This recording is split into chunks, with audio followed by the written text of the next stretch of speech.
All right, so is anyone else amazed that I found 170 different ancient Egyptian cartoons to use at the beginning of these lessons? Crazy! Just shows how popular ancient Egypt is.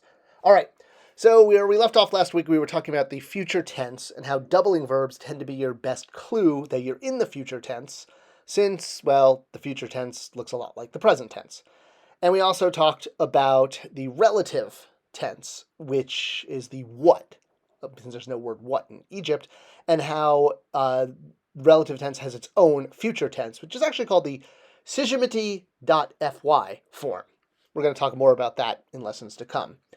So, while the present tense looks a lot like the future tense and the relative form has a very specific what component, how in the world do you know if you're in just the standard future tense when the only clue you have is that doubling verbs don't double, especially when there's other tenses where doubling verbs don't double? So, yeah, it's not exactly easy. The nice thing is, though, that the future tense is surrounded. And what I mean by that is there are elements. There's three elements that get added into a future tense statement. The first is a hailing of the visitor, the second is an offering request, and the third is an appeal to goodwill. This is kind of like the whole, curse of the pyramid thing, where it's like, if you enter this pyramid, I hope you're going to be nice. All right. So hailing the visitor, you're going to see a phrase similar like this, and I've broken it up into three words that you may recognize because we've covered these words before, but we'll break it down as is. So that first one, the papyrus reed with the determinative of the man pointing to his mouth, just pronounced I. This is the word O, like, oh, to be at a pyramid. Oh, life is just great. And you'll notice in particular that in the determinative of man, he is pointing to his mouth because this is something that comes out of your mouth. You're calling out, oh. So very important because, well, where the hands go changes. Like in the second word, where the determinative, this is anhu, the living. So we have ankh, the word for life, and w, plural, which makes it not just life, but the living. And living people because we know that there's a determinative of a man. So it's many men. See how that breaks down? All right. So the full phrase then is, O the living who are upon the earth. Upon being the face with the P pool, W, and then the symbol for land with the three dots under it, pronounced ta. So we have I, Anua, Tipwu, ta. O the living who are upon the earth. Think of this like a stop sign, similar like the past tense, how we had the IW, which told you it wasn't actually part of the sentence. It was just letting you know you were in past tense. It's the same thing. Hailing the visitor as the first of the elements is your stop sign that you're about to enter the future tense. Nice clue. All right, what's the second element of future writing? And that is an offering request. So usually you'll see that started something like this. So the first word there, jaj, is the verb to say or speak. And this is the future tense iteration of that.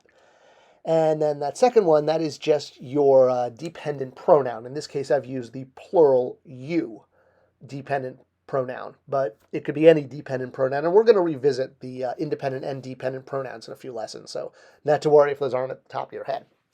So essentially, it's saying you may say, because in the future it's may, so may hear, may see, may love, may give. So if you're saying see, it's you may see. So the dependent pronoun gives it that, and then it'll be followed by a long list of items, which is actually pretty easy to spot. If you remember when we did hieroglyphic numbers, right? We talked about how a stroke line is a 1, a horseshoe is a 10, and the papyrus lotus leaf can be used for the number 1,000. So the list usually has one of these number indications followed by a determinative for the object. It could spell out the whole object, like apid for bird, or, like I have at the top here, just a bird's head. So you have 1,000 followed by a determinative for a bird, 1,000 followed by a determinative for cattle, 1,000 determinative for beers, 1,000 determinative for bread. So what you're saying is, may you say, or that you'll give all of that. 1,000 cows, 1,000 geese, 1,000 beers, breads, boats, incense. There's lots of things. But the list is usually pretty easy to spot. All right, then finally we have the appeal to the goodwill. So this is where that whole curse of the Pharaoh comes from. So a very typical appeal to the goodwill is this sentence here. And hopefully you remember some. We've gone over all the vocabulary in this at times, but we should put it together again. You're seeing Muru Ang, Merj Chapit, or Chaput. And if you break that up into words, remember Mer is to love, W just making it plural, Ang, the word for life. So this becomes those who love life. And then Merj is the word for for hate, the opposite of love. And then Chaput is the word for death, with the determinative for the walking feet, because death is a path you walk. It's something you go to. I always also thought it was neat that the word for death in ancient Egyptian is chaput, like you're kaput, like you're in Yiddish or something. So chaput with the determinative of the walking feet. Again, death is a journey in ancient Egypt. That's how the religion worked. All right, so those who love life and those who hate death. And that becomes your full appeal to the goodwill of whomever is visiting your tomb. So you're basically saying, hey, if you love life and you hate death, you better not mess up my pyramid. And you better have brought all those things in the offering formula to, get my goodwill. So going back to what ties us together then is you recognize that the goodwill is in the participle form. You know this because the weak verbs double. All right. So that covers hailing to the visitor, owe the living upon the earth, the offering request, may you say 1,000 of this, 1,000 of that, and 1,000 of this, and an appeal to the goodwill of your visitor, those who love life and who hate death. Again, noting that mer and merge, the words for life and death, have a double consonant. That's what tells you you're in the participle, meaning it's a verb. All right, future tense.